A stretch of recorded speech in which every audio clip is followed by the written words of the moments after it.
College trip जनवरी 2020। मेरे engineering college का first year, जब मैं पहली बार किसी कॉलेज ट्रिप पे जा रहा था। और सच कहूं, मैंने कभी नहीं सोचा था कि मुझे साउथ इंडिया जाने का मौका मिलेगा। इस बार हमारे कॉलेज की ट्रिप जा रही थी बैंगलोर। अगर तुम्हें नहीं पता तो बता दूं, मैंने अपनी इंजीनियरिंग मुंबई से की है। तो सुबह सुबह इलेक्ट्रिकल इंजीनियरिंग का पकाऊ लेक्चर चल रहा था, तभी दरवाजे से एक खूबसूरत सी सीनियर लड़की आती है और अपनी प्यारी आवाज में कहती है, ए बैंगलोर किस किस को जाने का है। तभी मैं इतना खुश हो गया कि फाइनल ईयर इंजीनियरिंग कॉलेज में एडमिशन लेने का कुछ तो फायदा हुआ। फिर क्या था, जो जोश में बाकियों की तरफ मैंने भी अपना हाथ खड़ा कर लिया। फिर उसने जैसे ही बोला, ए चल 5,000 रुपए निकाल, बस भाई तब मेरी हवा निकल गई। तुम ही सोचो यार, 5,000 में मुंबई से बैंगलोर की ट्रिप कितनी महंगी है। मतलब इंसान 5,000 में क्या कुछ नहीं कर सकता। यार तुम लोग भी ना कितना गलत सोचते हो। खैर कैसे तो करके मैंने घर वालों से ट्रिप के लिए 5,000 रुपए मांगे लिए।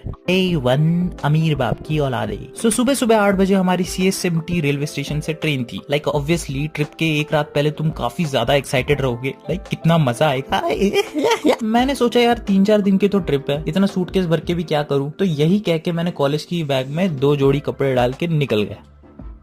हाँ, 2 जोड़ी कपड़े डाल के निकल गया 3-4 दिन की ट्रिप के लिए। सुबह मैं अपने अमीर क्लासमेट्स को देखता हूँ, इन लोगों के हाथ में इतनी बड़ी बड़ी अमेरिकन टूरिस्टर की बैगे हैं, साथ में एकदम रिलैक्स कपड़े जैसे टिपिकल अमीर लोग पहनते हैं, वैसी वाली फीलिंग आ रही थी। और यहाँ मैं टी-शर्ट और स्किनी जीन्स में पीठ पे सिर्फ एक बैग लेके आया हूँ जिसमें 2 जोड़ी कपड़े हैं। इन्हीं लोगों में मेरा एक दोस्त था, let's call him Vicky. Vicky साला जब देखो इन अमीर बच्चों के ग्रुप में घुसा रहता था। मैं उसे कहता रहता था कि भाई देख, ये लोग तेरे को बहुत रुलाने वाले हैं, बहुत खर्चा कराने वाले हैं। मैं तेरे को बता रहा हूँ, 12 रुपए के वड़ा पाव और 5 रुपए की चाय में काफी खुश रहेंगे हम दोनों। काफी मनाने के बाद विकी और मैं दोनों का एक ग्रुप बन गया और 4 साल तक हम दोनों बहुत अच्छे दोस्त ही रहे। सो मैं और विकी सबके साथ मुंबई टू बैंगलोर की ट्रेन में बैठ गए। सो अगर तुम लोगों को नहीं पता तो मुझे लड़कियों से बात करना बिल्कुल भी नहीं आता, शायद मैं बात ही नहीं करना चाहता। इट्स कंप्लीटली डिपेंड्स अपॉन सामने वाले का बिहेवियर कैसा है। फिर मुझे लगता है कि क्यों फालतू में अनइंटरेस्टेड लोगों से बात करना। मे बी शायद मैं बोरिंग हूँ, ये भी रीजन हो सकता है।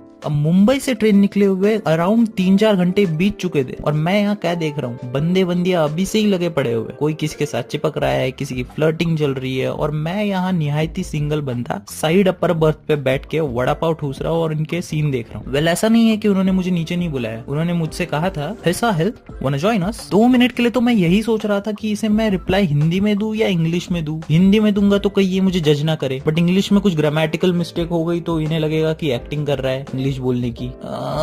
क्या करूं? एक काम करता हूँ, नो बोल देता हूँ, पॉइंट वही पर खत्म हो जाएगा। नो ऐशा, अरे बाप रे, अब क्या बोलूं? ये कर देता हूँ। ये ओके मैन, दैट्स फाइन। हाँ बच गए। Day 2 museum.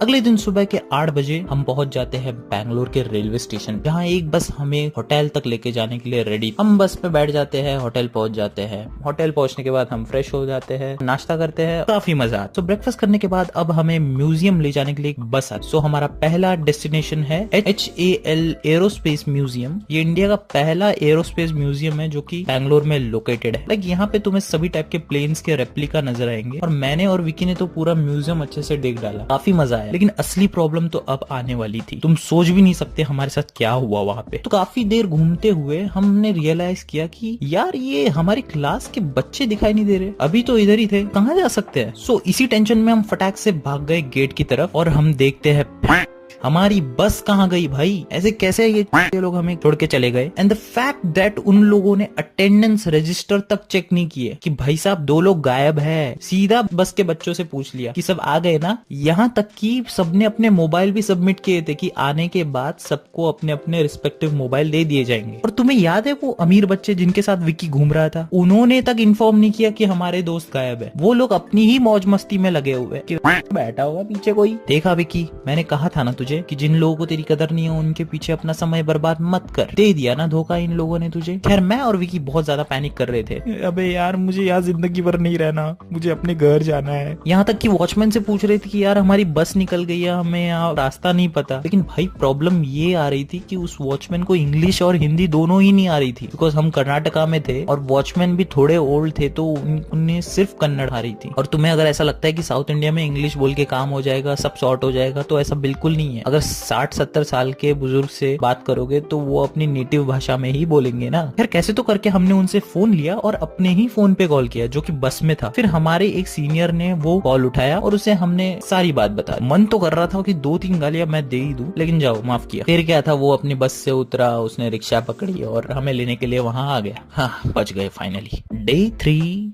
Educational trip. अब ऐसा नहीं था कि डे 2 वाले ट्रिप में एजुकेशनल जैसा कुछ नहीं था। हमें काफी लोगों की सच्चाई पता चल गई थी। काफी बंदियों के रिलेशनशिप स्टेटस बाहर निकल के आ रहे थे। जैसे एक बंदी के साथ 2 बंदे घूम रहे हैं, एक बंदे के साथ 2 बंदियां घूम रही है। लाइक हम खुद कंफ्यूज थे कि कौन किसको धोखा दे रहा है। उस सबसे अलग मेरा यहाँ अलग से ही सर दर्द हो रहा था बस में ट्रैवल कर करके। मुझे सच में बहुत ज्यादा मोशन सिकनेस होते हैं और ऐसे बड़ी बड़ी गाड़ियों में मेरे को ट्रैवल करने का कोई आदत नहीं है। सो इस एजुकेशनल ट्रिप पे कॉलेज हमें लेके गया था रजिस्टर्स वाली फैक्ट्री में, जहाँ पे बल्क में कलर कोड वाले रजिस्टर्स बनते थे। लाइक ऐसा नहीं था कि हमें मजा नहीं आया, हमें एजुकेशनल ट्रिप में भी काफी मजा आया, काफी कुछ सीखने को मिला। वैसे वो चीज मैं नहीं बताने वाला कि हमें क्या सीखने को मिला, क्योंकि तुम लोगों को कोई इंटरेस्ट नहीं है पढ़ाई। Day 4 Mysore palace. ऐसा नहीं था कि हमें चौथे दिन सिर्फ मैसूर पैलेस ही लेके गए, उसके अलावा भी हमें काफी जगह डिस्कवर करने को मिली, जैसे कि सेंट फिलोमिना कैथेड्रल चर्च। फिर हम गए मैसूर के फेमस वृंदावन गार्डन में, जहाँ हमने एंजॉय किया म्यूजिकल फाउंटेन शो, जिसमें गाने के हिसाब से फाउंटेन्स ऊपर नीचे वगैरह हो रहे थे। हालांकि हम शायद वहां भी घूम होने वाले थे, बट ऐसा कुछ नहीं हुआ, हम